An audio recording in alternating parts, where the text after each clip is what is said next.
Bom, é assim, aqui é uma portinha aberta, tá? Isso é um processo que a gente está fazendo, tem muita coisa boa pela frente, muita coisa boa Muita. mesmo. É gastronomia vista por um outro olhar.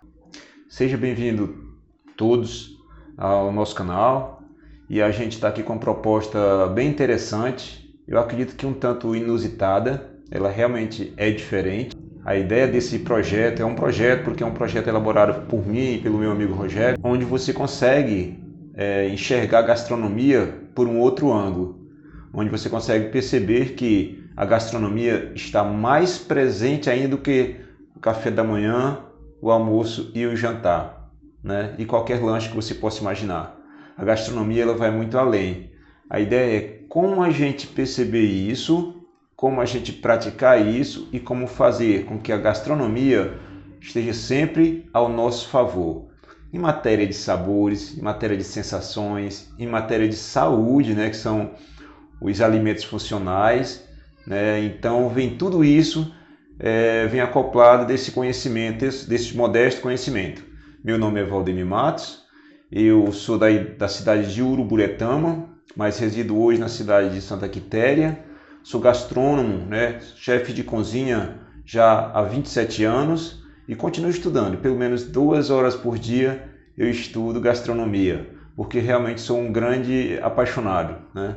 Já tentei sair da gastronomia, mas a gastronomia não sai de mim, não tem como, está enraizado mesmo aqui e é um grande prazer, pessoal, espero poder contribuir, né, para a vida de vocês, que seja de forma muito marcante e produtiva na vida de vocês.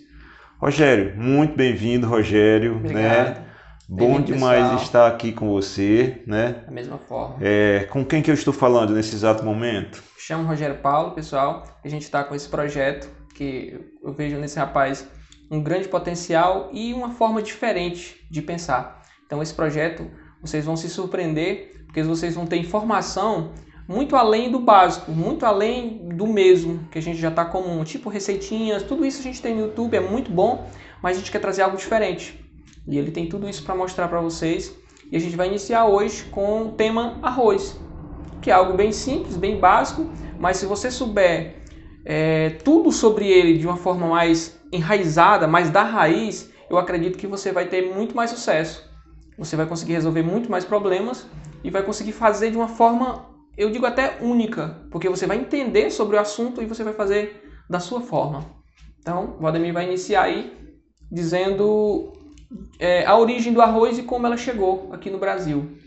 Pois é, o arroz, ele é registrado na gastronomia ali por volta de 8.000 anos antes de Cristo, né? Caramba. É muito tempo, é muito tempo. Na verdade, o arroz ele era selvagem, mas ele foi domesticado, né?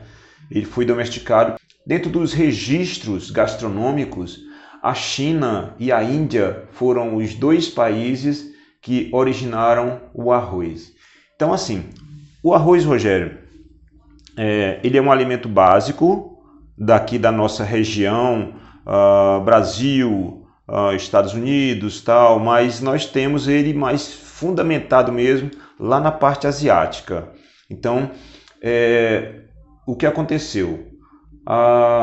No caso da China, ela domesticou o arroz e ela foi treinando para que tivesse algumas variedades de arroz branco, basicamente arroz branco. Sendo que a Índia fez uma coisa diferente.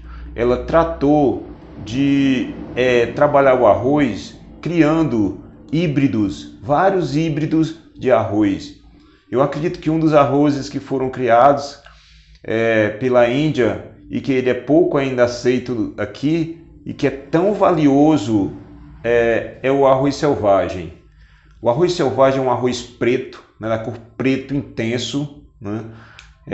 Ele tem uma consistência mais dura, mas ele pode ser muito interessante, inclusive cozido com outros tipos de arrozes.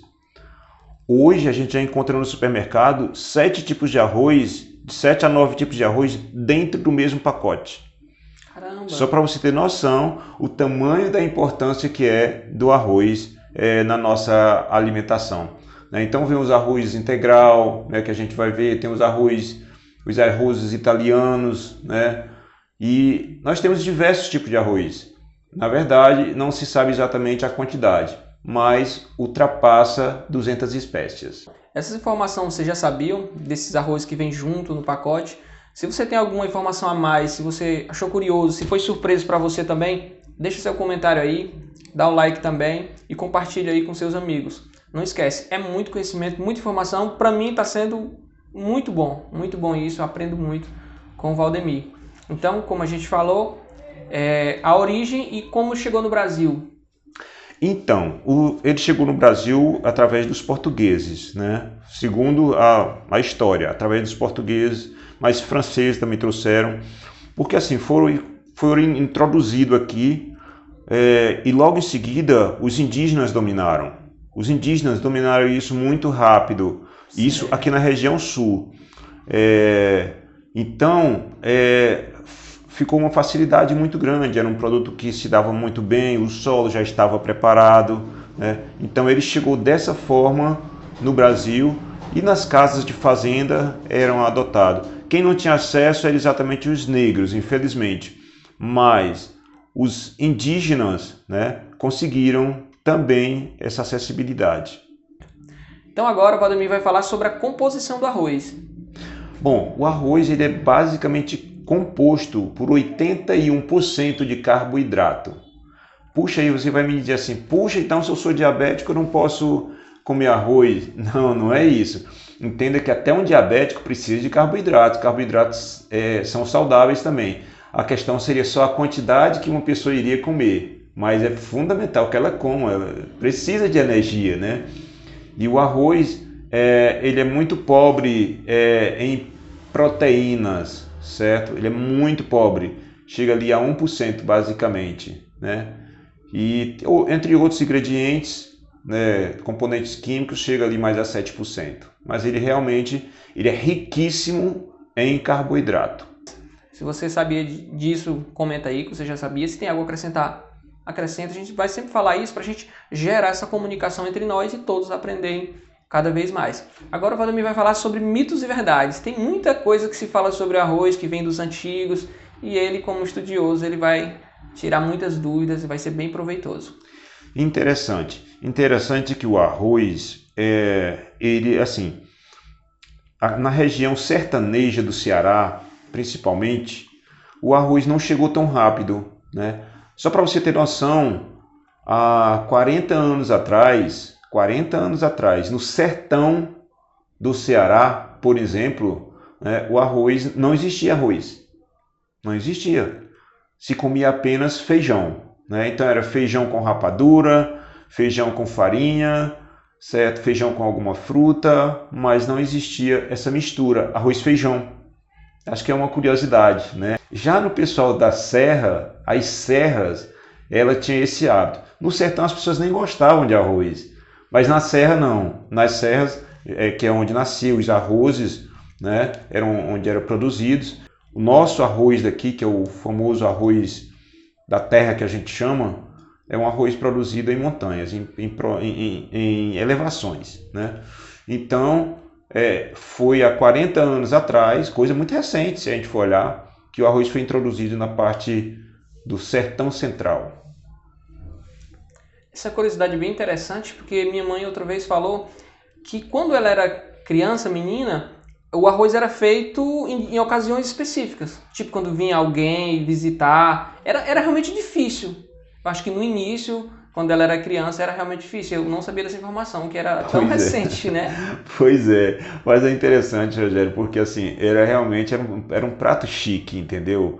Você poder servir arroz. Então o arroz, para você ter noção, ele era armazenado com casca. Ele era colocado em garrafas, né, de vidro tampado e ele era armazenado com a casca. Então, quando a pessoa ia receber visita, ela retirava dali, colocava no pilão, entendeu? E aí macetava de uma forma... Tinha que ter o peso certo da mão. Se não tivesse, o arroz quebrava, né? Então, tinha que ter o jeitinho correto de movimentar, a gente chama de mão de pilão, né? É uma ferramenta de madeira que tem duas pontas pesadas, né? Então era feito ali o arroz na hora fazia ali tal, e dali era cessado, né? Depois lavado e depois para a panela, né? E tem uma coisa, o arroz ele era usado mais para a questão da tarde e noite, que era o famoso baião de dois, né? O baião de dois que foi criado ali junto feijão e arroz, basicamente feijão e arroz, ou seja, o restinho do arroz que sobrou pela manhã com o restinho do feijão que sobrou pela manhã virou a nossa janta da tarde. É isso, Gil. Né? Muito interessante. Mais sobre mitos e verdades. Pronto, tem uma outra coisa que eu lembro do arroz, é quando fala de arroz branco, o arroz agulhinha, né? E o arroz parbolizado. Então é uma briga tão grande porque assim, há pessoas que são assim, odeiam arroz parbolizado. Ah, eu não gosto de arroz parbolizado, não tem sabor, é borrachudo e eu não gosto, né? E que o arroz branco, as pessoas assim, eu não gosto de arroz branco porque arroz branco é grudento, eu não consigo fazer um arroz soltinho, né? E claro que essas coisas, vou contar para ninguém não, viu? Mas nós vamos aprender isso aqui, como é que vai fazer, né, um arroz que é impossível, humanamente impossível ficar grudado, vai ficar soltinho. Claro que se você quiser grudar, eu também lhe ensino, não tem nenhum problema, viu? O arroz é seu, viu? Mas tem essa questão, certo? Então são inimigos mesmo, né? Inimigos que eu digo no bom sentido. Pessoas que realmente só comem arroz branco e pessoas que só comem arroz parbolizado. Dizem que com arroz parbolizado não é possível se fazer um baião de dois.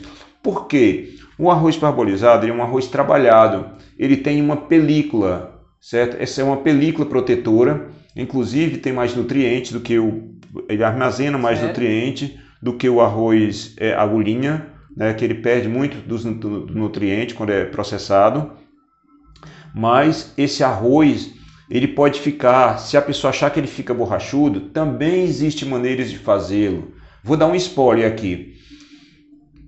Se um arroz branco, eu coloco um copo de arroz e 2 copos de água, para o arroz parbolizado é diferente. É 1 copo de arroz e 3 de água. Vai muito mais água, né? E ele vai aumentar cerca de 30% matéria de volume, certo? Aqui é engraçado, nosso linguajar, aqui mais sertão central, que é a região onde eu habito, a gente costuma dizer que o arroz aqui, que é assim, que é mais encorpado, né, que é mais grudentinho, né, que é o arroz branco, para fazer baião e para comer separadamente, né, eu tenho que usar os 2 tipos de arroz, um para uma coisa, outro para outra coisa, né? Mas o arroz parbolizado, pessoal, ele pode receber tempero da mesma forma que os outros, certo? A questão é em que altura você vai colocar o tempero. Será que você vai refogar aquele arroz? Então, quando a gente refoga, por exemplo, nós temos um produto que é o alho. O alho ele é um fixador de sabor, ele gruda literalmente. Então, se eu refogar esse arroz com alho, mas com cebola, com pimentão, com pimentinha de cheiro, por exemplo, e eu finalizá-lo com cheiro verde, não tem como ele não pegar sabor. Isso é só um pequeno exemplo, mas dá para fazer muita coisa. Até salada de arroz parbolizado é possível fazer, viu? Não descartando, pessoal, a importância e as maravilhas que a gente pode fazer com arroz branco. É fundamental. Show demais. Muita informação. Para mim foi fantástico. Espero que para vocês tenha sido também. E mais uma vez eu ressalto. Deixa o teu comentário aí. Fala o que você aprendeu. Diz o que você já sabe que a gente não citou. E assim, esse é um vídeo sobre arroz que a gente vai fazer outros demais. O comentário de vocês, as perguntas de vocês vão nos ajudar a fazer novos conteúdos com vídeos mais específicos, conforme as perguntas de vocês, as indagações. E é isso, pessoal. A gente pretendemos continuar com vários vídeos, com vários temas, e vocês nos ajudam demais. A gente se ajuda entre si. O Ademir vai finalizar aí. Bom, é assim, aqui é uma portinha aberta. tá? Isso é um processo que a gente está fazendo, tem muita coisa boa pela frente, muita coisa boa mesmo. É gastronomia vista por um outro olhar, certo? Por uma outra lente, certo? É isso que a gente está propondo para vocês, ou seja, fazer vocês realmente se encantarem pela gastronomia de uma forma bem simples, inclusive conhecendo a origem das coisas. Nem precisa falar do nome da cozinha. Depois a gente fala para vocês. Valeu, galera. Um abraço. Valeu, tchau. muito obrigado. Tchau, tchau.